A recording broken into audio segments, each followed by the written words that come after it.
குட்டி போட்டால் குட்டி போடும், வெட்டி போட்டாலும் குட்டி போடும். அதுதாங்க ரணகளி. இந்த செடி தான் அது. நம்ம கட் பண்ணி தூர போட்டாலும் அதுலேருந்து இலைகள் வர ஆரம்பிச்சிடும். சும்மா ஒரு இலைகள் மூலியமாகவே நம்ம பல செடிகளை உருவாக்கலாம். நான் வந்து 2 இலைகள், அதில் ஒரு இலையை வச்சு நான் 4 செடிகளை உருவாக்கியிருக்கேன்.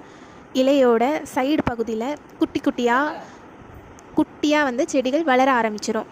இதை வந்து நம்ம நூலில் கட்டி தொங்க விடலாம். தொங்க விட்டாலும் வளரும், இல்லைனா மண்ணில் தூக்கி தூர போட்டாலும் வளர்ந்து வந்துடும். அதனால தான் இதை கட்டி போட்டாலும் குட்டி போடும் அப்படின்னு சொல்கிறாங்க. செடியோட மருத்துவ பலன் என்னதுன்னா, இந்த செடி ஸ்டோன் ப்ராப்ளம்க்கு ரொம்ப யூஸ்ஃபுல்லாக இருக்கும். ஸ்டோன் ப்ராப்ளம் இருக்கிறவங்க இதை வந்து ரெகுலராக கண்டினியூ பண்ணிங்கன்னா கண்டிப்பாக உங்களுக்கு நார்மலாக நிறையவே வாய்ப்பு இருக்குது.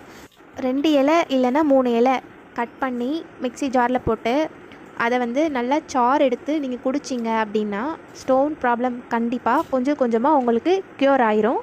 ட்ரை பண்ணி